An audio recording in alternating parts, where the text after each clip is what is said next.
Majikan. Yang terhormat Ibu Junengsih selaku Kepala Sekolah SDN Pademan Bartol 1. Yang terhormat narasumber Ibu Yeni Sri Handayani dan Ibu Neneng Kholisoh Kustiah selaku CGP Angkatan 5 dari DKI Jakarta yang mewakili SDN Pademan Bartol 1. Yang terhormat Bapak Ibu Guru SDN Pademan Bartol 1 selaku peserta pada webinar pada siang hari ini. Alhamdulillah, puji syukur kita panjatkan kepada Allah Subhanahu wa Ta'ala karena berkat rahmatnya kita masih bisa berkumpul untuk bersama-sama menimba ilmu dari para narasumber. Pada seminar kali ini mengusung tema itu webinar budaya positif. Sebelum memulai acara, perkenankan saya Miftahul Nur Hidayah selaku MC pada siang hari ini untuk membacakan susunan acara. Susunan acara yaitu 1. Pembukaan, 2. Menyanyikan lagu Indonesia Raya, 3. Pembacaan doa, 4. Sambutan, 5. Pemaparan materi oleh narasumber CGP Angkatan 5, dan yang terakhir yaitu penutup. Mari kita memasuki agenda pada webinar siang hari ini, yaitu yang pertama pembukaan. Marilah kepada seluruh peserta untuk membaca basmalah bersama-sama untuk membuka acara pada siang hari ini. Mari bersama-sama. Bismillahirrahmanirrahim. Terima kasih. Memasuki acara yang kedua yaitu menyanyikan lagu Indonesia Raya. Para peserta dimohon untuk berdiri.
Kepada Ibu Vivi kami sampaikan terima kasih. Selanjutnya pembacaan doa. Kepada Al-Ustadz Bapak Samsul dipersilahkan. Bismillahirrahmanirrahim. Assalamualaikum warahmatullahi wabarakatuh. Bapak Ibu yang saya hormati, marilah kita awali kegiatan webinar ini dengan sama-sama kita berdoa. Mudah-mudahan webinar kali ini betul-betul menambah wawasan keilmuan kita sehingga kita bisa terapkan dalam pembelajaran kita kepada anak didik kita di sekolah ini dengan sesuai dengan keilmuan yang kita miliki. Kemudian juga mudah-mudahan acara webinar ini senantiasa mendapatkan keberkahan dari Allah Subhanahu wa Ta'ala, dan mudah-mudahan kegiatan ini juga mendapatkan ridho dari Allah Subhanahu wa Ta'ala. Dan semoga acara ini juga berjalan dengan tertib, aman dan lancar, tak kurang satu apapun. Baik, marilah kita sama-sama berdoa. Mari kita berdoa dengan kepercayaan dan keyakinan kita masing-masing. Astaghfirullahaladzim, astaghfirullahaladzim, astaghfirullahaladzim. Allahumma ighfir lil muslimina wal muslimat, lil mu'minina wal mu'minat, al ahya'i minhum wal amwat, innaka sami'un qaribun mujibu da'wat ya qadiyal hajat. Rabbana hab lana min azwajina wa dhurriyyatina qurrata a'yun waj'alna lil muttaqina imama. Rabbana zalamna anfusana wa illam taghfir lana wa tarhamna lanakunanna minal khasirin. Rabbi awzi'ni an ashkura ni'mataka allati an'amta 'alayya wa 'ala walidayya wa an a'mala salihan tarda wa adkhilni bi rahmatika fi 'ibadika as-salihin. Allahumma arinal haqqa haqqan warzuqna ittiba'ah wa arinal batila batila warzuqna ijtinabah. Rabbana atina fid dunya hasanah wa fil akhirati hasanah wa qina adzabannar. Subhana rabbika rabbil izzati amma yasifun wa salamun alal mursalin walhamdulillahi rabbil alamin. Sekian, wassalamualaikum warahmatullahi wabarakatuh. Amin amin ya robbal alamin. Kami ucapkan terima kasih atas doanya Bapak Ustadz Samsul. Marilah kita melanjutkan acara selanjutnya, yaitu sambutan oleh Ibu Junengsih selaku Kepala Sekolah SDN Padang Barat 01. Pada Ibu Junengsih dipersilahkan. Bismillahirrahmanirrahim. Assalamualaikum warahmatullahi wabarakatuh. Selamat pagi, salam sejahtera untuk kita semua.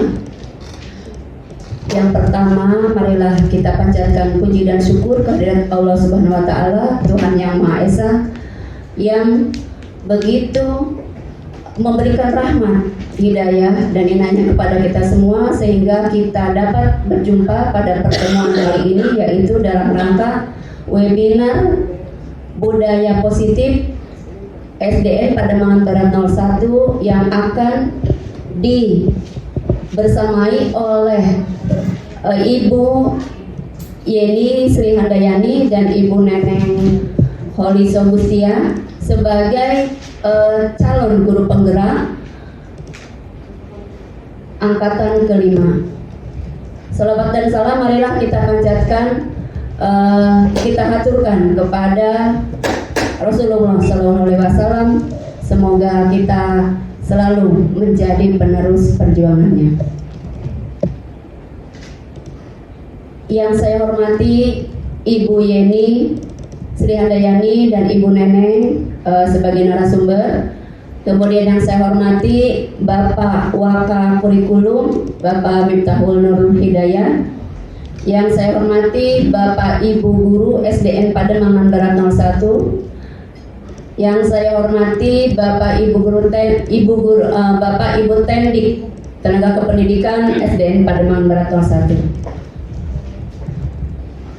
Terima kasih atas kehadiran peserta webinar pada hari ini yang sudi meluangkan waktunya untuk mengikuti webinar pada hari ini, yaitu tentang budaya positif. Budaya positif yang ada di SDN Pademangan Barat 01 sudah berjalan walaupun belum maksimal, karena program ini bersifat dinamis, selalu ada perubahan dan ya. Kami bersyukur dengan adanya teman kami Ibu Yeni Sri Handayani dan Ibu Neneng lulus sebagai calon guru penggerak angkatan kelima tahun 2022 yang begitu mendukung program budaya positif ini dan sudah banyak berkontribusi untuk terwujudnya, tercapainya dan berjalan maksimal kegiatan positif ini. Ya. Kemudian bisa saya laporkan bahwa budaya positif di sekolah kami yaitu pertama, budaya kebersihan. Sebetulnya ini lebih ke 7K, yaitu kebersihan diantaranya, di mana anak-anak melepas sepatunya di teras dan menyimpan sepatunya di rak-rak di depan kelas mereka masing-masing yang sudah kami sediakan. Ini bertujuan untuk menanamkan sikap peduli empati, ya, karena sekolah kami begitu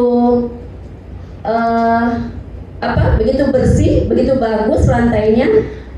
Sayang apabila yang sudah ada itu akan kotor gitu ya. Ditambah lagi dengan tenaga kebersihan di sekolah kami itu hanya satu personil yang apabila tidak dibantu dengan kegiatan ini akan kehabisan energi hanya untuk membersihkan lantai. Dengan 3 lantai seperti ini, kami berharap dengan kegiatan ini maka petugas kebersihan itu akan menjadi ringan, setidaknya terbantu. Demikian ya. Kemudian menimbulkan rasa empati. Bagaimana kalau kamu menjadi petugas kebersihan itu, membersihkan setiap lantai sendirian. Nah itu ya, jadi dari sikap itu kita pancing rasa empatinya agar anak-anak mau melaksanakan program ini. Dan alhamdulillah itu sudah berjalan dengan baik, walaupun arah aturan yang bakunya belum kami susun. Untuk kedepannya, setelah kami rasa bahwa banyak manfaat dalam kegiatan ini, maka kami akan betul-betul menjadikan ini aturan sekolah. Yang kedua adalah budaya ramah anak.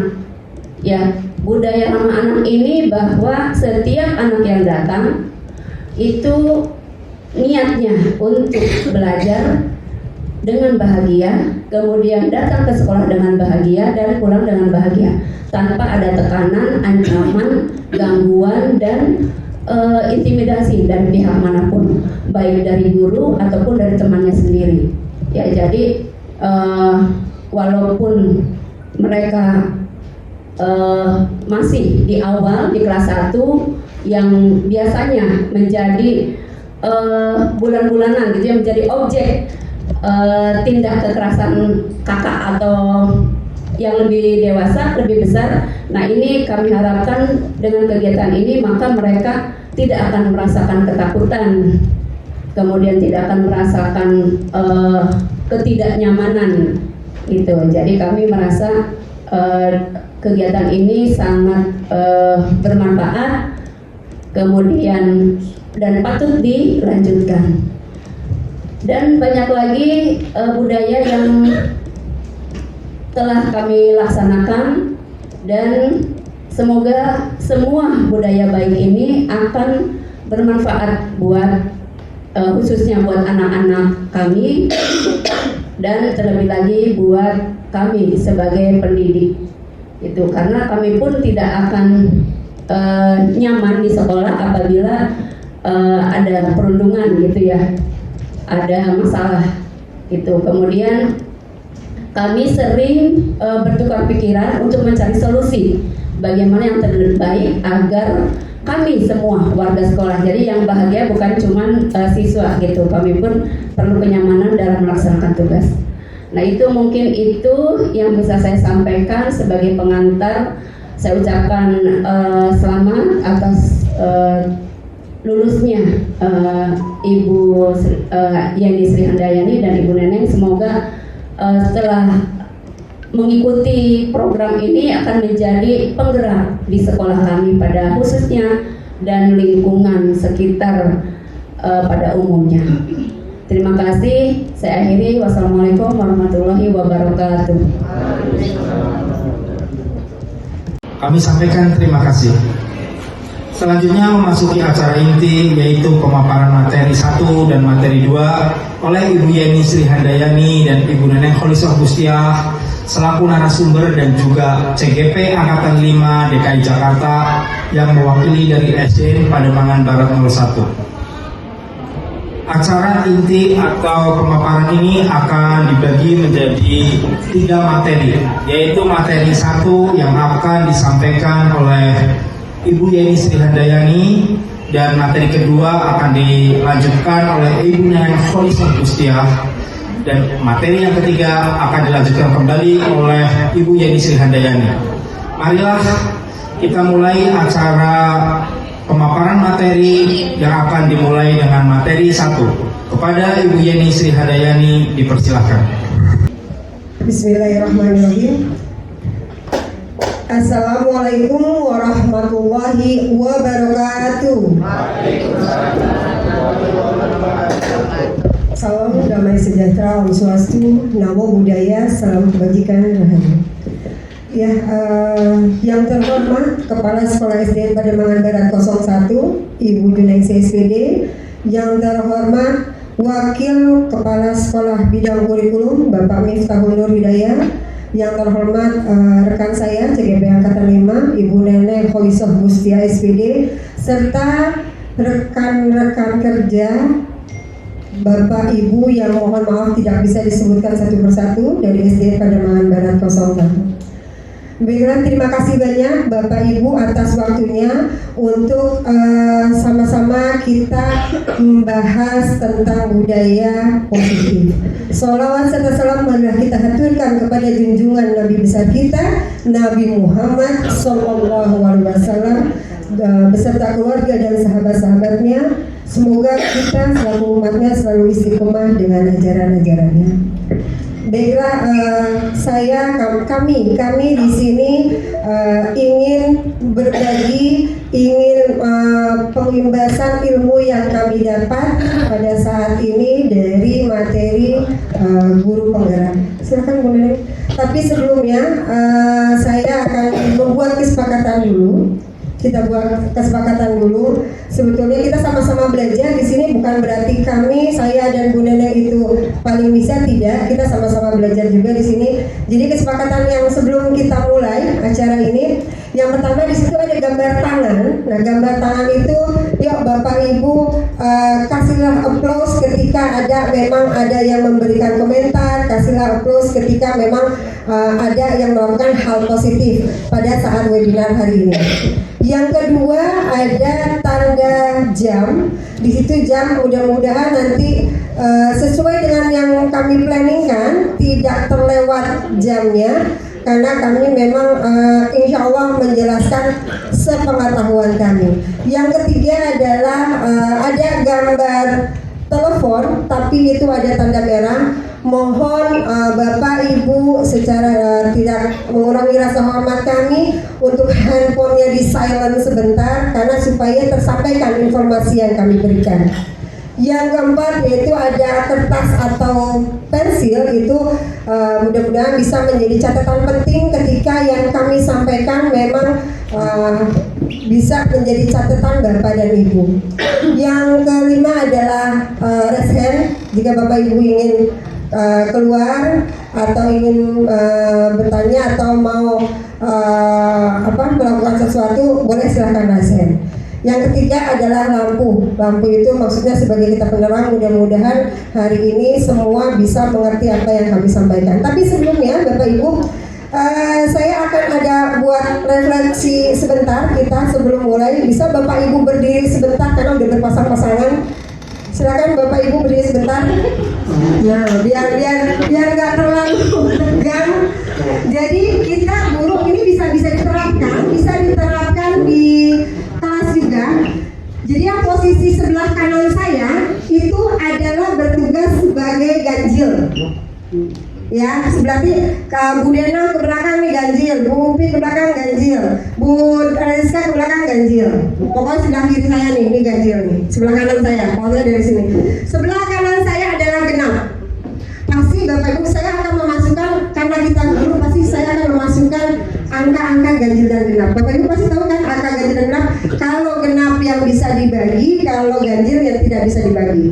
Jadi boleh saling berhadapan-hadapan. Saya sama Bu Neneng, Ibu sama berhadapan-hadapan. Ingat ya, Bu Neneng ganjil, saya genap. Ketika tapi ada instruksi dari saya. Jadi Bapak Ibu ada instruksi dari saya. Ini contohnya saya ke Bu Neneng. Ketika saya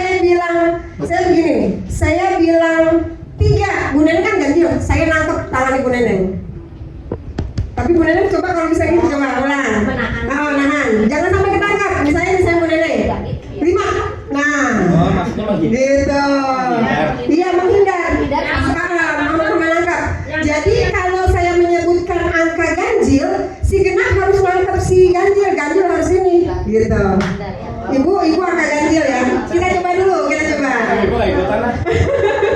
Boleh. Ayo coba, boleh kalian melihat. Siap teman-teman ya, coba dulu. Silakan saling berhadapan. Ibu ganjil saya kenal. Ah, siap. Ayo Bu Nenek, sama saya coba. Kalau nyebut genap boleh begini. Ya, 2.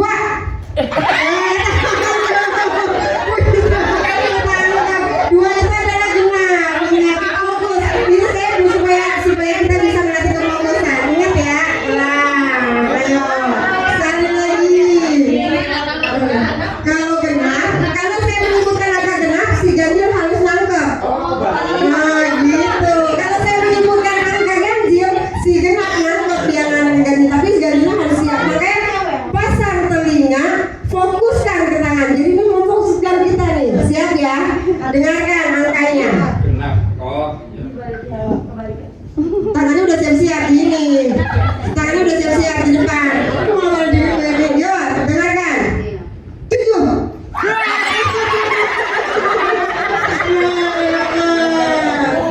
Oke, sekarang angkanya saya paham ya. Angkanya saya lebih tinggikan, puluhan. Angkanya saya lebih tinggikan puluhan. Dengarkan baik-baik. Kalau ganjil, iya. Karena ibu kan 88. Ini atau enggak? Ada yang ngerahin, ada yang begini dua-duanya ya. Sekarang angkanya akan saya bagi. Misalnya saya bilang gini, ayo Bu Nenek, 10 dibagi 2, hasilnya kan 5. Jadi saya nggak akan menyebutkan hasilnya. Ibu sendiri yang bikin hasilnya berapa. Ulang ya. Nih, 10 dibagi bisa menghindar. 10 dibagi 5. 10 bagi 5 kan 2 enggak ada 2 benar. Nah, fokus ya. Kita fokus bisa. Oke, sekarang dengarkan baik-baik instruksinya. Tangannya boleh jangan tangan di belakang. Yang tangan kiri di belakang, coba semua tangan kiri di belakang, tangan kanannya di depan. Nah, siap ya. Dengarkan instruksinya. Enggak bisa. 20 dibagi 4. 20 bagi 4 berapa? 5 ganjil apa genap?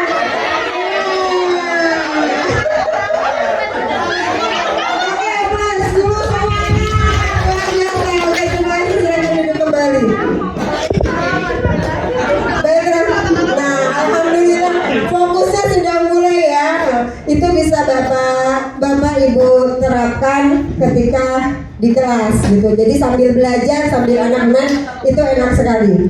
Baiklah, lanjut Bu Nenek. Ya, inilah aksi nyata kami webinar budaya positif. Kami dari CGP Angkatan 5 DKI Jakarta, SDN Pademangan Barat 01. Perkenalkan, saya Yeni Sri Handayani SPD, rekan saya Bu Neneng Holiso Gustia SPD, dan perkenalkan beliau adalah fasilitator kami dari Maumere, yaitu Bapak Elias Ricardus Ratu, dan juga pengajar praktik kami Ibu Hajah Siti Khadijah. Baiklah, sebelum memasuki ke pembahasan, sedikit akan saya terangkan filosofi Ki Hajar Dewantara, di mana dasar pendidikan anak berhubungan dengan kodrat alam dan kodrat zaman. Kodrat alam berkaitan dengan sifat dan bentuk lingkungan di mana anak itu berada. Sedangkan kodrat zaman berkaitan dengan isi dan irama. Artinya setiap anak sudah membawa sifat dan karakter masing-masing. Nah, kita sebagai guru, kita harus mengikuti zaman. Bagaimana ini pendidikan setiap hari, setiap tahun, setiap bulan itu selalu berkembang. Jadi kita sebagai guru tidak bisa stuck di tempat, kita harus berkembang mengikuti zaman. Selanjutnya yaitu nilai dan peran guru. Di sini nilai guru adalah mandiri, kolaboratif, inovatif, reflektif, dan berpusat pada siswa. Sempat saya menyinggung ke Bapak Ibu sebelumnya di webinar sebelumnya, nilai guru yang harus kita terapkan yaitu mandiri. Kita harus yang namanya kita bersiap diri, mempersiapkan diri untuk pengajaran ke depan, untuk pembelajaran ke depan anak-anak kita. Kolaboratif sangat kita perlukan. Tidak hanya kepada siswa kita berkolaborasi, kita juga bisa berkolaborasi dengan rekan sejawat ataupun dengan sekolah lain. Inovatif, memberikan inovasi-inovasi yang baru. Dan reflektif serta berpusat pada siswa, karena sekarang pembelajaran tidak lagi kita berpusat pada guru, kita menerangkan, tapi sekarang adalah berpusat pada siswa. Dikuatkan dengan peran guru, yang pertama pemimpin pembelajaran, yang kedua komunitas praktis yang selalu memang kita sudah punya dengan adanya KKG di Pademangan. Kita saling berkolaborasi, kita saling bekerja sama, baik itu dalam pembuatan soal PTS ataupun PAS di wilayah kita sendiri.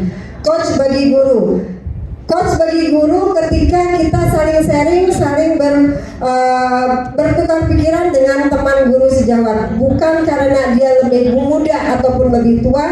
Coach bagi guru itu pengajaran buat kita sendiri. Kolaborasi antar guru itu penting. Tidak hanya guru yang di dalam sekolah, kita pun juga harus berkolaborasi dengan guru-guru atau dari sekolah lain, baik itu dari Jakarta ataupun daerah. Student agency. Nah, ini kita mudah-mudahan bisa menciptakan anak-anak yang memang bisa maju bersama dengan kita. Visi guru. Perlu perubahan yang mendasar dan upaya yang konsisten. Inilah salah satu tujuan visi, yaitu untuk mencapai perubahan yang lebih baik dari kondisi saat ini. Visi itu membantu kita untuk melihat kondisi saat ini sebagai garis start dan membayangkan garis finish, seperti apa yang ingin dicapai. Ini bagaikan seorang pelari yang perlu mengetahui garis start dan garis finish, bahkan sebelum ia benar-benar berlari, melintasi jalur larinya tersebut. Nah, perubahan yang positif dan konstruktif di sekolah biasanya membutuhkan waktu dan bersifat bertahap.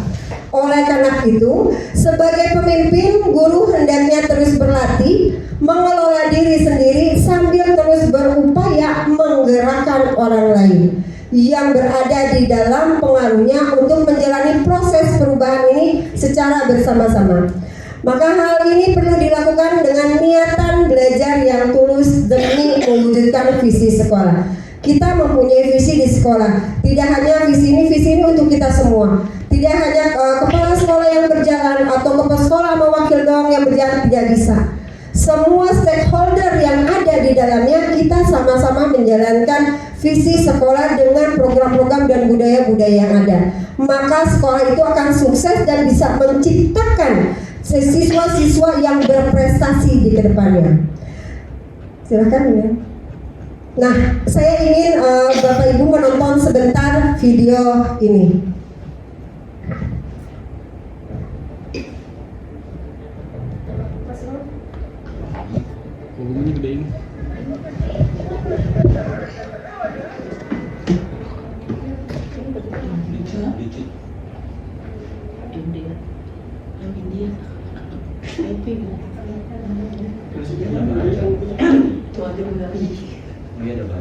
Maaf sebentar, oh ya, bukan yang sorry.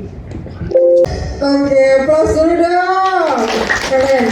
Pertanyaan saya akan kasih mic, silakan. Setelah Bapak Ibu melihat video ini, apa kalimat yang ada di pikiran Bapak Ibu?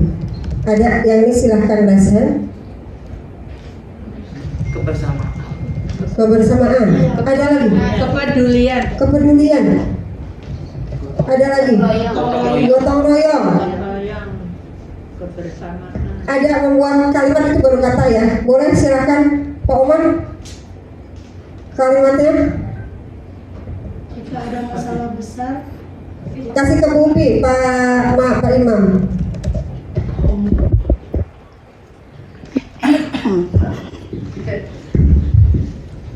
Dari tontonan video tadi yang saya tangkap, jika pohon besar itu kan permasalahan Ya, jadi jika ada permasalahan besar, kalau ditangani oleh satu orang nggak akan selesai. Jadi permasalahan besar itu harus dikerjakan bersama-sama seluruh orang yang ada di situ. Kayak misalnya kita di sekolah, lingkungan sekolah, kita nggak bisa hanya kepala sekolah sendiri yang mengerjakan, tapi semua anggota sekolah, warga sekolah di situ harus bergotong royong bagaimana masalah itu bisa selesai, gitu. Jadi dengan bergotong royong maka masalah itu akan terpecahkan atau dapat terselesaikan dengan mudah. Beda dengan dikerjakan sendiri. Begitu aja tanggapan saya. Oke, terima kasih. Aplaus dulu dong buat Bu Upi. Luar biasa. Jadi ini, kalau kita lihat tadi ada pohon besar. Tadi Bapak Ibu mungkin kan melihat ada yang supir bajai, ada yang kakek-kakek diajak buat nyebrang pohon. Ada nggak? Ada. Ada juga yang di dalam bis dia hanya menunggu aja, karena dia macet. Jadi hanya menunggu di dalam. Tapi ketika ada padahal di situ banyak sekali orang dewasa.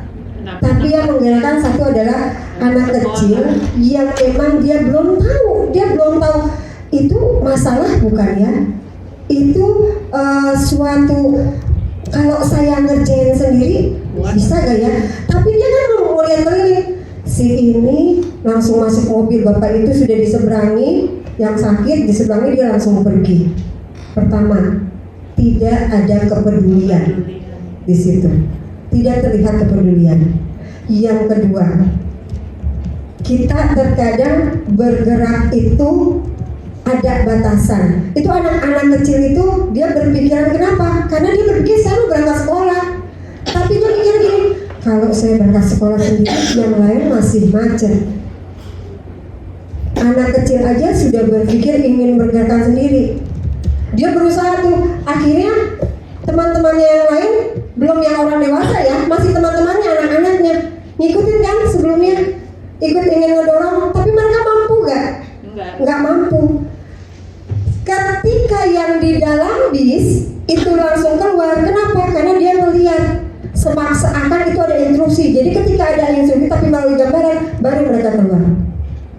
Nah itu maksudnya adalah yuk kita di sini sama-sama tergerak hati kita buat pendidikan di Indonesia. Ayo kita bergerak sama-sama, karena betul kata Bu Ubi, nggak bisa kita bergerak sendiri. Kita bergerak sama-sama, dan kita anak kecil itu sekecil itu menggerakkan orang lain. Kalau kita sudah menggerakkan, insya Allah sukses. Akhirnya terangkat gak pohonnya? Akhirnya pohonnya terangkat dan semua permasalahan bisa terselesaikan. Mungkin itu saja dari saya dulu, materi pertama 4 tahun. Nanti akan diteruskan dengan Bu Neneng materi kedua. Terima kasih banyak.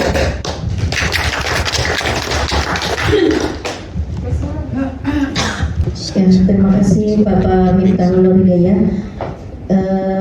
Kita lanjutkan ke materi yang kedua ya Bapak Ibu. Nah, materi yang kedua yaitu mengenai disiplin positif dan nilai-nilai kebajikan universal. Makna disiplin di sini yaitu belajar. Belajar apa?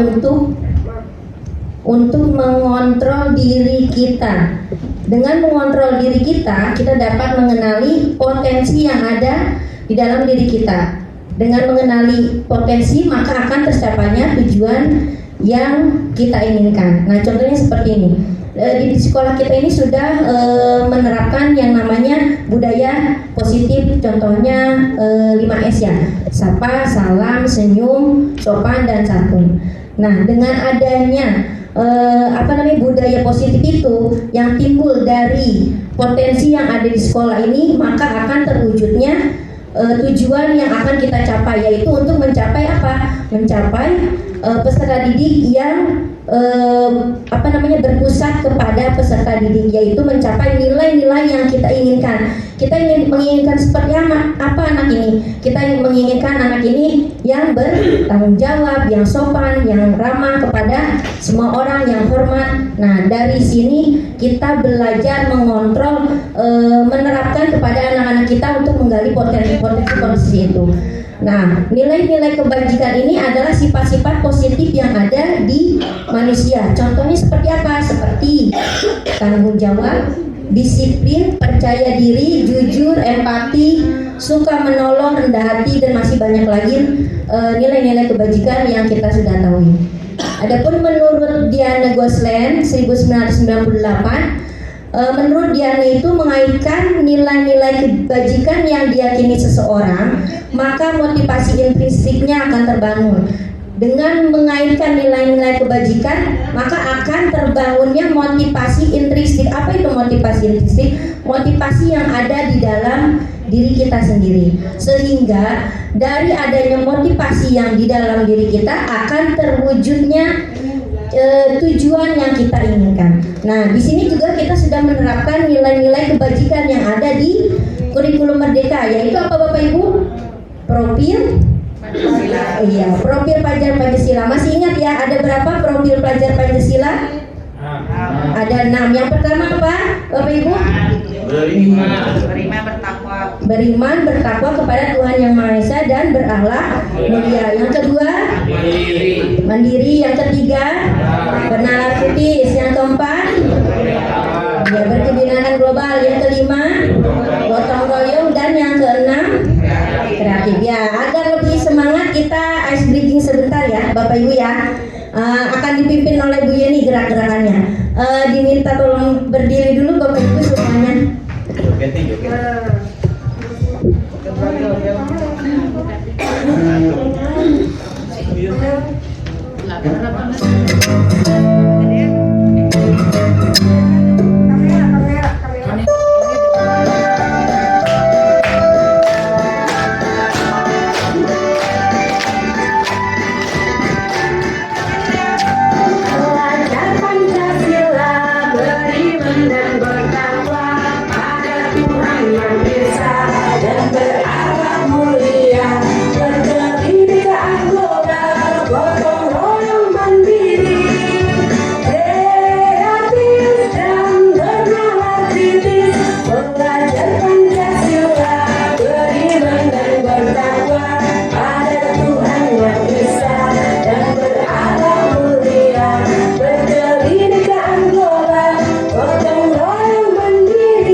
Selanjutnya yaitu motivasi perilaku manusia. Menurut Diana Gosland dalam bukunya Restructuring School Discipline menyatakan ada 3 motivasi perilaku manusia. Yang pertama yaitu untuk menghindari ketidaknyamanan atau hukuman. Nah, motivasi ini biasanya terjadi karena ada motivasi eksternal atau dari orang lain, sehingga menjadikan ketidaknyamanan atau terdapatnya hukuman. Contohnya seperti apa? Contohnya di sini ada kalimatnya, apa yang akan terjadi apabila saya tidak melakukannya. Nah, itu berarti ada motivasi eksternal yang mendorong di dalam diri seorang. Nah, yang kedua yaitu untuk mendapatkan imbalan atau penghargaan dari orang lain. Nah, ini juga motivasinya yaitu dari eksternal. Jadi kita melakukan sesuatu itu hanya untuk apa? Untuk mendapatkan imbalan atau penghargaan. Nah, seperti apa kata-katanya? Nah, seperti ini. Apa yang akan saya dapatkan apabila saya melakukannya? Jadi tidak ada motivasi dari diri sendiri untuk melakukan pergerakan yang baik, ya. Dan yang ketiga yaitu untuk menjadikan orang yang mereka inginkan dan menghargai diri sendiri dengan nilai-nilai yang mereka percayai. Nah, motivasi yang ketiga ini terdapat dalam motivasi intrinsik atau motivasi di dalam diri kita sendiri. Seperti apa kalimatnya? Nah, akan menjadi orang seperti apa apabila saya melakukannya? Berarti kan kalau kita melakukan kejelekan, berarti apa akibatnya yang terdampak oleh kita? Ini kan berarti ada motivasi intrinsik dari dalam diri kita, sehingga kita meyakini dan menghargai nilai-nilai yang terdapat di dalam diri kita sendiri. Nah, sekarang yaitu 5 posisi kontrol guru. 5 posisi kontrol guru, yang pertama yaitu sebagai penghukum, yang kedua pembuat merasa bersalah, yang ketiga teman, yang keempat pemantau, dan yang kelima manajer. Nah, kita lihat Bapak Ibu penjelasannya. Apa sih yang dimaksud dengan penghukum? Nah, di sini ada yang perilaku kontrolnya negatif dan ada yang perilaku kontrolnya positif. Yang negatif itu yang penghukum dan pembuat orang merasa bersalah. Nah, contoh kata-kata yang penghukum seperti ini. Kalau kamu tidak melakukannya, saya akan hukum kamu. Contohnya anak nggak ngerjain PR nih. Wah, ini anak nggak ngerjain PR. Kalau kamu nggak mengerjakannya, ibu suruh ngepel aja deh kelas. Nah, itu contoh dari guru memiliki posisi kontrol penghukum. Jadi dia nggak mau tahu alasan anak itu kenapa nggak ngerjain PR. Jadi langsung main hukum aja. Nah, itu posisi guru perilaku kontrol negatif. Yang kedua, yaitu pembuat merasa bersalah. Gurunya yaitu berbuat berceramah menunjukkan kekecewaan mendalam. Contohnya seperti apa? Kata-katanya, kamu sudah mengecewakan ibu, nak. Kamu sudah mengecewakan bapak, nak. Nah, jadi membuat anak itu bersalah. Misalnya kita sudah menerangkan nih panjang lebar materi, tetapi anak itu malah bercanda. Nah, bapak atau ibu mengatakan seperti ini. Nah, kamu dari tadi bercanda saja, kamu tidak kasihan dengan ibu yang sudah menerangkan materinya. Nah, itu kan artinya kan membuat si anak itu merasa bersalah. Oh, ya berarti dengan sayanya bercanda berarti kan gurunya marah nih gitu. Kita jadi kita tidak mendapatkan materi yang telah disampaikan oleh bapak atau ibu guru. Nah, adapun hasil dari perilaku kontrol negatif kedua ini, apa sih hasilnya? Yang pertama dari penghukum, anak akan memberontak. Yang kedua, anak akan pendendam dan juga menyalahkan orang lain. Dan hasilnya dari pembuat orang merasa bersalah yaitu menyembunyikan atau menyangkal dan berbohong. Nah, kalau yang sekarang posisi perilaku kontrol yang positif yaitu guru sebagai teman dan juga pemantau. Guru membuat alasan untuk murid-muridnya. Contohnya, lakukan untuk bapak ibu, ya sudah, nanti bapak ibu bantu bereskan. Nah, itu sebagai teman. Nah, kamu sudah selesai, wah bagus, itu berarti kan ibaratnya kita menginikan anak itu bukan sebagai murid tapi sebagai teman. Nah, yang kedua yaitu pemantau, yaitu menghitung dan mengukur. Contohnya, apa peraturannya, apa konsekuensinya atau sanksinya, apa yang telah kamu lakukan. Jadi kita sebagai memantau saja di kelas itu, apa yang terjadi sekarang. Nah, hasilnya dari kedua kontrol positif ini, yang hasil dari teman itu mereka akan ketergantungan. Yang kedua, yang pemantau itu yaitu menyesuaikan bila diawasi. Jadi kalau misalnya anaknya nggak diawasi, ya jadi nggak bertanggung jawab karena kitanya nggak ngawasin. Kecuali kalau kita ngawasin, mereka baru bertanggung jawab. Nah, adapun kontrol diri yang terbagus kita sebagai guru adalah sebagai manajer, yaitu mengajukan pertanyaan-pertanyaan seperti apa yang kita yakini, apa kamu melakukan hal tersebut? Kalau kamu meyakininya, kamukah akan memperbaikinya? Kalau kamu memperbaikinya, jadi kira-kira hal tersebut akan menggambarkan apa Jadi di sini menguatkan watak atau karakter peserta didik. Nah, ini murid berkata yang tadi penghukum. Contohnya, saya tidak peduli. Berarti karena dia apa? Karena dia emosi. Udah dijudge jelek duluan lah sama gurunya. Maka akan berkata saya tidak peduli ya. Jadi cuek anaknya. Nah, dampak dari muridnya apa? Mengulangi kesalahan berulang kali, perilaku menjadi agresif. Nah, kaitan dengan dunia berkualitas yaitu murid meletakkan guru di luar dunia berkualitas. Nah, sedangkan yang pembuat merasa bersalah, maka dia akan mengatakan anaknya, maafkan saya Pak, maafkan saya Bu. Nah, dampaknya pada murid apa? Rendah diri, merasa gagal dan tidak berharga. Adapun kaitan dengan dunia berkualitas yaitu murid meletakkan guru di dalam dunia berkualitas. Yang ketiga yaitu sebagai teman. Nah, murid akan berkata, saya pikir Bapak atau Ibu teman saya. Jadi menganggap kita sebagai teman, tapi teman di sini juga harus ada batasannya ya Bapak Ibu ya. Jangan kita main kita lagi ini anak-anak main ngerangkul, itu juga harus ada batasannya ya. Terus di sini dampak kepada murid itu apa? Tergantung, tidak mandiri dan tidak bisa memutuskan. Jadi segala sesuatu itu tergantung oleh gurunya. Nah, kaitannya dengan dunia berkualitas yaitu murid meletakkan guru sebagai orang penting dalam dunia berkualitas. Selanjutnya sebagai pemantau. Contohnya murid akan berkata, saya akan dapat berapa bintang kalau melakukan hal tersebut. Nah, jika sudah melakukannya hal tersebut, saya akan mendapatkan apa?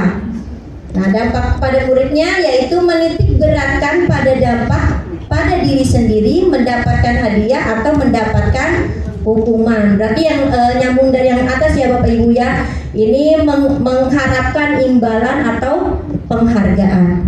Nah, yang selanjutnya yaitu yang terakhir, posisi kontrol terakhir yang paling tepat yaitu sebagai manajer. Bagaimana murid akan berkata, bagaimana cara agar saya bisa memperbaiki keadaan ini? Nah, berarti anak itu akan menjawab, saya akan memperbaiki masalah ini dengan apa? Nah, dampaknya itu apa? Mereka akan mengevaluasi diri bagaimana menjadi diri yang lebih baik. Kita main games dulu ya Bapak Ibu. Games tentang 5 posisi kontrol guru. Nah, tanya dia. Nah, pernyataan dan siapa yang mengatakan. Nah, coba kalau ada pernyataan seperti ini, kira-kira siapa yang mengatakan? Saya kecewa sekali dengan kamu. Berarti itu 5 posisi kontrol apa? Penghukum, pembuat merasa bersalah, teman, pemantau, apa manajer? Saya kecewa sekali dengan kamu. Coba kita lihat ya, apakah jawabannya Bapak? Ya benar ya. Pernyataan ini saya kecewa sekali dengan kamu, yaitu perkataan dari pembuat orang merasa bersalah, menjadikan anak itu bersalah. Nah, yang kedua, kamu tidak pernah benar melakukannya. Nah, ini apa? Termasuk apa? Kamu tidak pernah benar melakukannya. Langsung ngejas anak itu. Apa Pak Ustadz? Coba kita lihat. Dulu ya, jadi langsung ngejas tanpa ada alasan, kita tidak menginginkan alasan dari anak. Ayolah lakukan demi ibu atau bapak. Nah, ini berarti termasuk apa? 5 posisi kontrol apa? Ayolah lakukan demi ibu atau bapak. Salah ya. Teman. Ayo Pak, teman. Coba kita. Jadi kita sebagai merangkul anak-anak ya sebagai teman. Nah, lanjut. Apakah kamu mau mendapatkan stiker bintang hari ini? Nah, ini termasuk apa? Apa? Ya, yang tadi yang mendapatkan imbalan atau penghargaan berarti itu termasuk apa? Apa? Teman, merasa bersalah, penghukum, pemantau, apa manajer? Coba kita lihat. Dan yang terakhir, Bien, kamu selalu yang paling terakhir. Nah, ini termasuk apa? Kamu selalu yang paling terakhir. Kamu selalu yang paling terakhir. Saya manajernya belum lah. Kita lihat ya.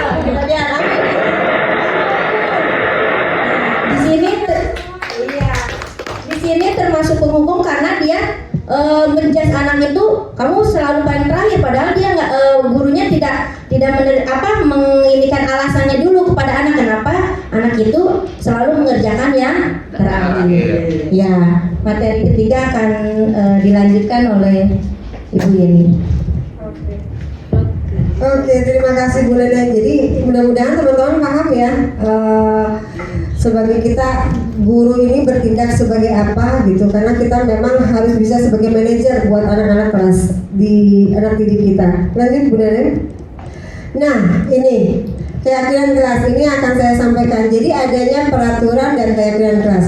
Di sini peraturan adalah selalu kembalikan buku ke tempatnya. Ini peraturan ya. Saya membacakan peraturan dulu.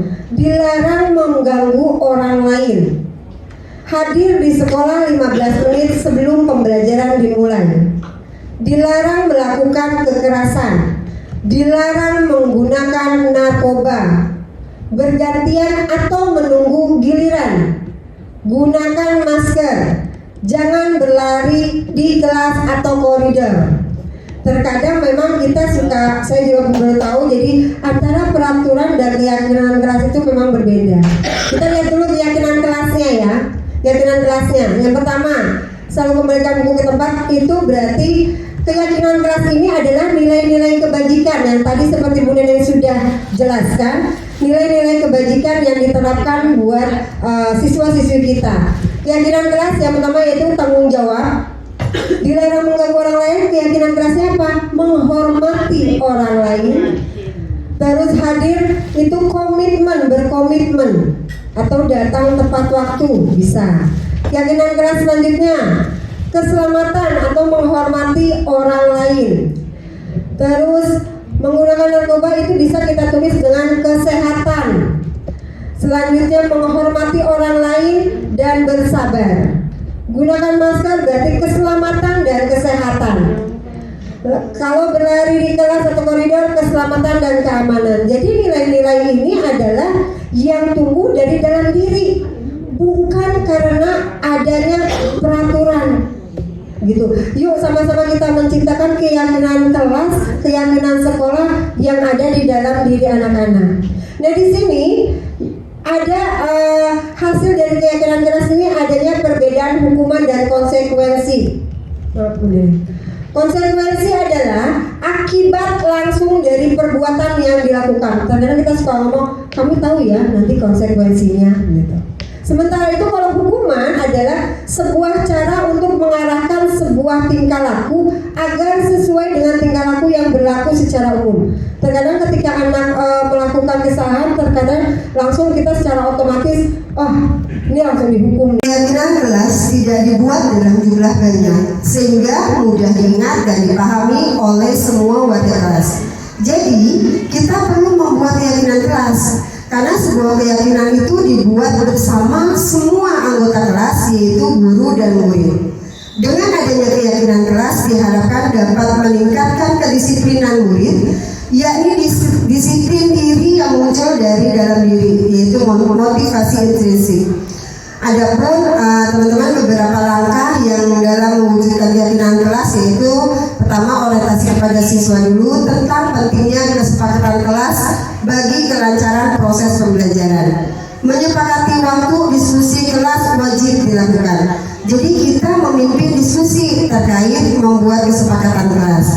Nah teman-teman, langkah membuat kesepakatan kelas itu dapat dilakukan dengan cara kita bisa mengajak murid memikirkan dengan hati-hati tentang keinginannya, tentang kelas impiannya. Jadi kita meminta siswa menuliskan apa yang ingin mereka pikirkan dan mereka inginkan tentang kelasnya dalam belajar. Jadi murid menuliskan tentang kelas impian mereka. Teman-teman di sini digunakan ada sebuah lingkaran. Jadi tidak paling dalam adalah peraturan kelas. Dari peraturan kelas kita buat keyakinan kelas bersama. Maka ketika keyakinan kelas bisa kita wujudkan, maka akan terciptanya lingkungan positif. Nah dari lingkungan positif ini maka akan membentuklah budaya positif yang akan kita terapkan di kelas ataupun di sekolah. Sebentar kita nge-games kembali. Benar ya? Nah, di sini ada tindakan guru dan ya, Bapak Ibu bisa memilih ini termasuk hukuman atau konsekuensi. Ya, silakan benar. Nah, mencatat 100 kali di dalam buku dengan kalimat saya ini terkadang suka kita lakukan ya, saya tidak akan terlambat lagi karena terlambat ke sekolah.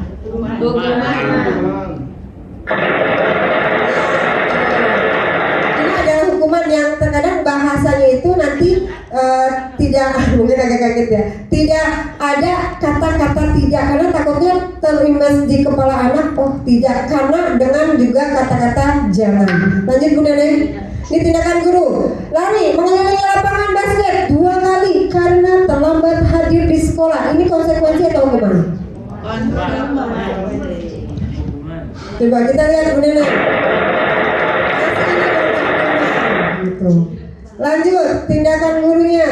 Murid diminta untuk push up 15 kali karena tidak menggunakan masker ke sekolah. Silakan Bu Neneng. Ya, ada lagi tindakan gurunya. Menggantikan kertas tugas teman yang telah dicoret-coret.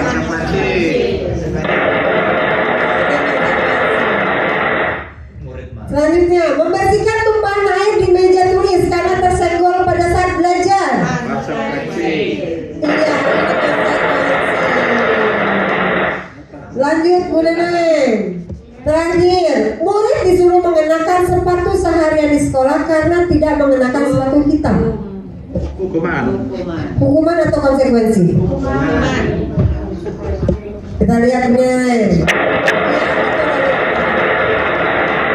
Berarti alhamdulillah Bapak Ibu sudah membedakan antara hukuman dan konsekuensi. Lanjut Bu Neneng. Lari mengelilingi lapangan basket 2 kali karena terlambat 10 menit untuk pelajaran PJOK. Apa ini? Ya Bapak Ibu. Apa? Pak Fadli sama Pak Dera, ini apa di kursi olahraga, guru olahraga? Pak Fadli dan Pak Dera, silakan. Hukuman apa konsekuensi? Konsekuensi kayaknya Ayo, kira-kira ini tindakan gurunya hukuman atau konsekuensi ya? konsekuensi Karena terlambat. Berkaitan dengan bidang studinya. Coba kita lihat Bu Neneng. Oke, applause dulu dong buat semuanya. Setiap tindakan murid dilakukan untuk memenuhi kebutuhan dasar mereka. Yang pertama, kebutuhan untuk bertahan hidup. Yang kedua, cinta dan kasih sayang. Yang ketiga, kebebasan. Yang keempat, kesenangan atau fun. Yang kelima, kekuasaan atau power. Jadi Bapak Ibu, setiap orang itu senantiasa berusaha untuk memenuhi kebutuhannya dengan berbagai cara. Bila mereka tidak bisa mendapatkan kebutuhannya dengan cara positif, mereka pasti akan mencoba mendapatkan dengan cara negatif. Nah, seorang murid yang tidak begitu berhasil secara akademik, mungkin kebutuhannya akan kekuasaan tidak terpenuhi di sekolah. Jadi, oleh karena itu mungkin dia akan mencoba untuk memenuhi kebutuhan kekuasaannya dengan mencoba mengatur orang lain di lapangan saat bermain atau bahkan menyakiti mereka secara fisik. Nah, kita teman-teman sebagai guru, kita dapat melibatkan dalam kegiatan yang beri peluang murid untuk mencapai pencapaiannya yang berarti. Jadi seseorang yang tidak merasa diterima oleh temannya, kebutuhan akan cinta dan kasih sayang tidak terpenuhi. Oleh karena itu dia mungkin akan memiliki satu teman dan memisahkan diri yang lain. Maka dari itu kita sebagai guru, kita bisa membangun hubungan yang bisa membangun kepercayaan dan kepercayaan diri anak murid kita. Jadi murid kita juga mempunyai gambaran nih tentang dunia berkualitas mereka. Tentunya kita sebagai guru ingin mereka memasukkan hal-hal yang bermakna dan nilai-nilai kebajikan yang hakiki ke dalam dunia berkualitas mereka. Jadi bila kita sebagai guru dapat membangun interaksi yang memberdayakan dan memerdekakan murid, maka insya Allah murid akan meletakkan dirinya sebagai individu yang positif positif dalam dunia berkualitas karena mereka juga menghargai nilai-nilai kebajikan. Lanjut Bu Neneng. Nah, ini adalah kelima kebutuhan dasar manusia. Yang pertama, kebutuhan bertahan hidup, yaitu kebutuhan bertahan hidup atau survival, adalah kebutuhan yang bersifat fisiologis untuk bertahan hidup. Misalnya makanan, pakaian, istirahat, tempat berlindung, keamanan, dan kesehatan. Dan yang kedua, kasih sayang dan rasa terima kasih. Nah, kebutuhan untuk yang diterima, yaitu kebutuhan ini termasuk kebutuhan psikologis seperti rasa diterima, dipedulikan, berbagi, bekerja sama, menjadi bagian dari suatu kelompok, dikasihi, mengasihi, dan disayangi dan menyayangi. Yang ketiga, kekuasaan dan penguasaan, kebutuhan pengakuan atas kemampuannya. Kebutuhan ini berhubungan dengan kekuatan seseorang untuk mencapai sesuatu, menjadi kompeten, menjadi terampil, memimpin, berprestasi, diakui, dan didengar. Yang keempat, kebebasan. Ini adalah kebutuhan akan pilihan. Kebutuhan untuk bebas adalah kebutuhan untuk mandiri, otonom, memiliki pilihan, mengembangkan daya lenturnya, dan mampu mengendalikan arahnya sendiri. Dan yang terakhir adalah kesenangan. Ini adalah kebutuhan yang merasa senang. Kebutuhan akan kesenangan adalah kebutuhan untuk mencari kesenangan, rumor, bermain, bersenang-senang, bergembira, antusias, dan tertawa. Terkadang kebutuhan dasar ini memang harus ada dalam siswa. Nah, dia belajar ini kira-kira kebutuhannya apa ya? Apakah hanya buat senang-senang? Apakah hanya memang keterpaksaan? Ini memang kita sebagai guru harus bisa mengarahkan ke anak didik kita. Nah, ini yang ketiga. Ini adalah segitiga restitusi. Segitiga restitusi yaitu yang pertama, menstabilkan identitas. Nah, di sini ketika anak memang berbuat salah, jadi kita terkadang kamu nih bisa ya berisik aja misalnya. Di sini kita harus pertama menstabilkan identitas, yaitu setiap orang pasti kita bilang ke anak, ya nak, pasti setiap orang punya kesalahan, pernah berbuat salah yang sama seperti yang kamu lakukan. Jadi bukan kamu satu-satunya yang pernah melakukan ini. Itu kalimat yang memang untuk menstabilkan identitas siswa. Dan yang kedua, validasi tindakan yang salah. Nah, di sini divalidasi ini anak kita arahkan untuk mereka bisa menyelesaikan solusi permasalahan yang mereka lakukan atau kesalahan yang sudah mereka lakukan, mereka harus bisa menyelesaikannya. Gitu. Jadi di sini kok kamu tentu punya alasan nih mengapa kamu lakukan itu. Misalnya kayak anak telat, ditanya dulu, kenapa kamu bisa telat? Dia pasti harus memberikan alasannya. Nah, kita kembalikan lagi pertanyaannya ke mereka. Alasan kamu telat itu karena apa ya, nak? Seperti itu. Jadi ada cara yang lebih efektif untuk mendapatkan apa yang dibutuhkan anak. Yang ketiga yaitu menanyakan keyakinan. Karena kita sudah sebelumnya membuat keyakinan kelas, jadi membuat keyakinan, jadi anak-anak kita tanyakan lagi ini ke anak-anak. Keyakinan kelas apa nih yang belum bisa kamu tunjukkan ke ibu? Misalnya kalau dia telat, ya bu tidak datang tidak tepat pada waktunya. Berarti apa yang harus kamu lakukan nih? Besok insya Allah saya tidak telat lagi bu. Jadi kita meluangkan dengan pertanyaan-pertanyaan ke anak-anak seperti yang tadi sudah jelaskan Bu Neneng. Kita sebagai manajer kita melontarkan berbagai macam pertanyaan supaya anak bisa menyelesaikan solusinya sendiri. Dan terakhir kita boleh nanya, kalau kamu seperti ini terus kamu ingin seperti apa coba diri kamu. Jadi kita menumbuhkan rasa anak untuk dirinya untuk menjadi lebih baik lagi. Lanjut Bu Neneng. Nah, ini ada sedikit, ini adalah aksi nyata kami yang kami buat contoh dari segitiga restitusi. Semoga bisa menjadi masukan atau bisa menjadi pelajaran buat kita semua. Silakan Bu Neneng.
Ya, terima kasih. Plus dulu dong semuanya.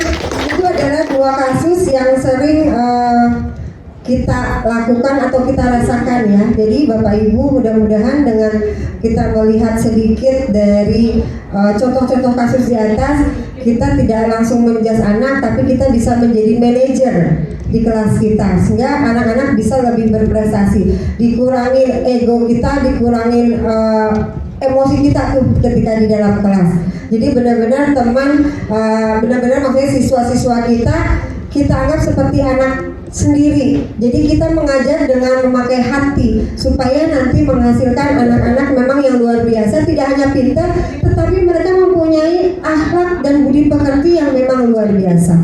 Ya. Baiklah, untuk refleksi nanti akan dipimpin oleh Bu Neneng. Sebelum kita akhiri webinar hari ini, silakan Bapak Ibu mengisi refleksi yang akan di-share oleh Bu Yeni ya, Bapak Ibu ya. Padahal sudah saya kirim. Silakan Ya. dicek. Kami akan mengecek di sini refleksi kita. Ada 2 pertanyaan ya Bapak Ibu.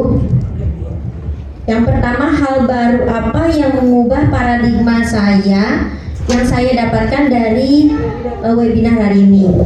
Silakan pakai nama dulu boleh. Jadi buat Nama yang atas ini. Ada 3 boleh. 1 aja. Cukup 1 aja Bu Sri. saja Enter Award. Tinggal diketik. Ya, Bu Sri Nurdianti sudah mengetik. Apa itu? Bukan bagaimana doang. Jawabannya langsung. Contoh Pokoknya contoh Devi titik 2 apa? apa ya? Titik 2 titik 2. Sorry. Oh, salah. Ya, nggak apa-apa. Ya. Kita belajar aplikasi Mentimeter ya. Bukan dalam mau itu. Titik 2 langsung jawabannya. Titik 2-nya nggak bisa. Kalau enggak spasi boleh spasi, nggak apa-apa.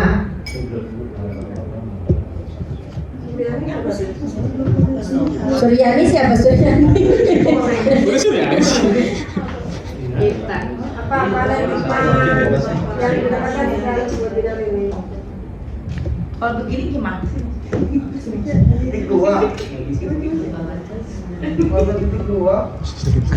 Nama atau langsung spasi Kasih aja. apa jawabannya?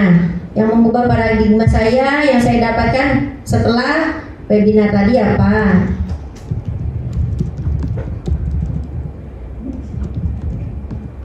Ya silakan boleh diisi. Nanti kalau sudah yang pertama masih ada lanjutannya yang kedua ya Bapak Ibu. Nama ilmu baru Bu Livi. Ya ini baru ada Bu Lutfi nih. Nambah ilmu baru. Iya. Cici saya wakilin tuh ya, tulis. Tulisnya jangan macam loh, Mam. Nah kalau sudah yang pertama dilanjutkan ke slide yang kedua, boleh. Peran Among seperti apakah yang telah saya lakukan selama ini?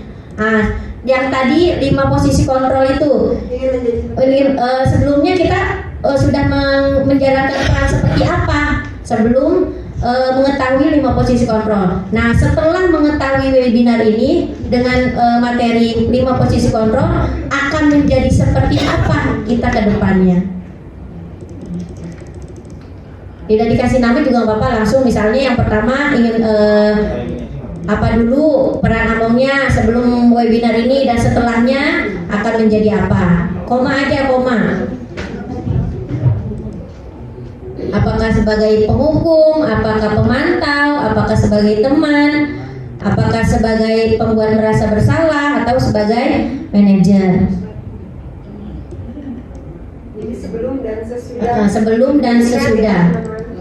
Sebelum mengikuti webinar dan setelah mengikuti webinar kedepannya, Bapak Ibu akan menjadi seperti apa peran Amongnya.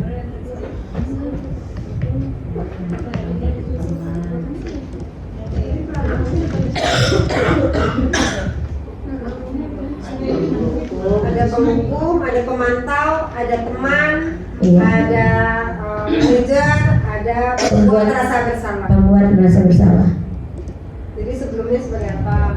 Oh, ini pengalaman baru. Ibu Via menambah pengetahuan. Bapak William pengalaman baru.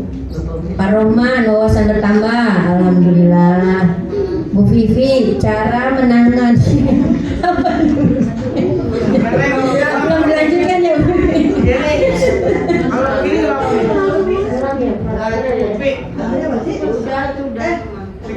Tapi nggak ada Bapak Duda, coba yang kedua, yang next, yang pertanyaan Pranamo. Nah, ini ada sesudah sebagai teman. Nah, yang pertama buat merasa bersalah, terus manajer, mantap.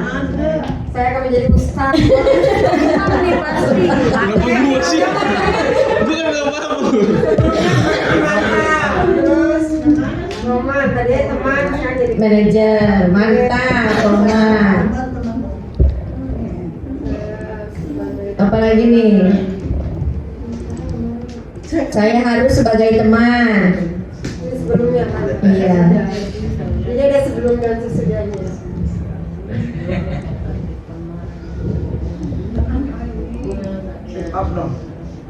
Ya, ini udah ada lagi pengetahuan baru. Bu Devi ya. Terus Bu Herni menambah ilmu. Alhamdulillah. Suryani. Mana Suryani?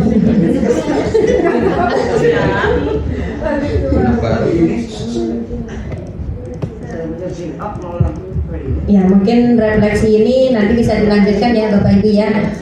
Bisa setelah ini silakan diisi refleksinya. Ya, dilanjutkan dulu. Ya, terima kasih Bu Neneng. Jadi mudah-mudahan kita bisa berperan amongnya dari sebelumnya seperti apa menjadi sesudahnya menjadi lebih baik lagi untuk anak didik kita.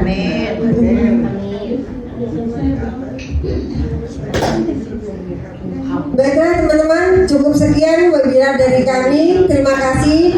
Guru Bergerak Indonesia Maju, salam dan bahagia. Terima kasih banyak.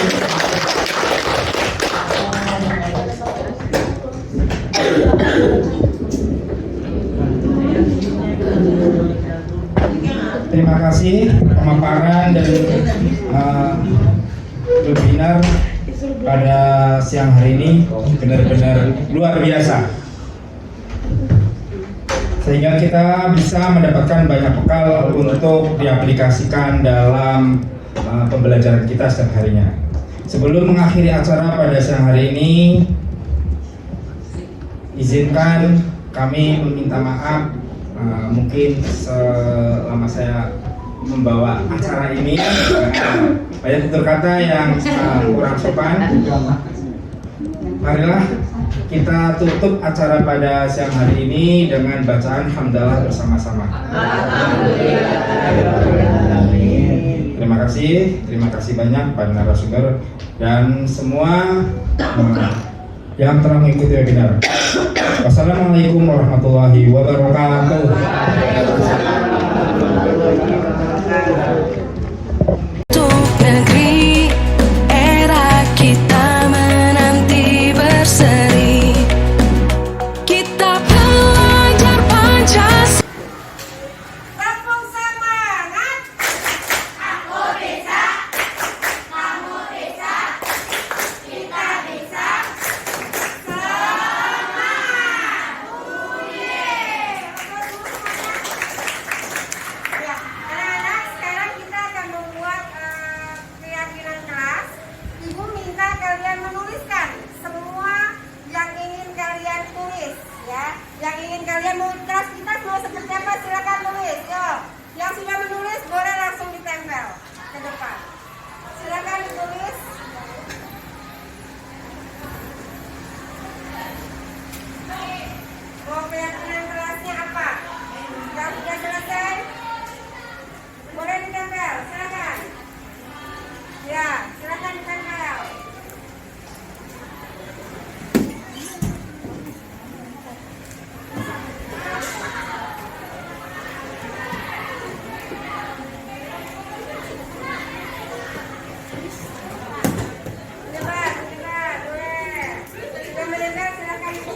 yang sebelah sana kata-kata yang utamakan.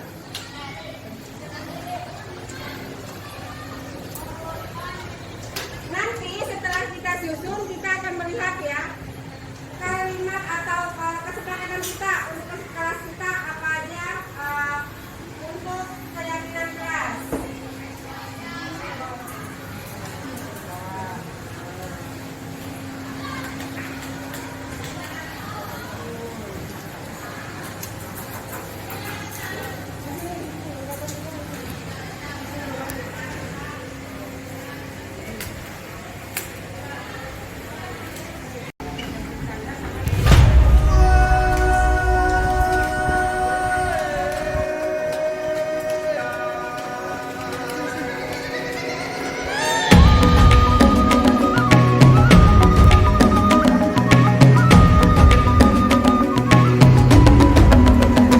Bangun dan bukalah matamu, saatnya meraih mimpimu.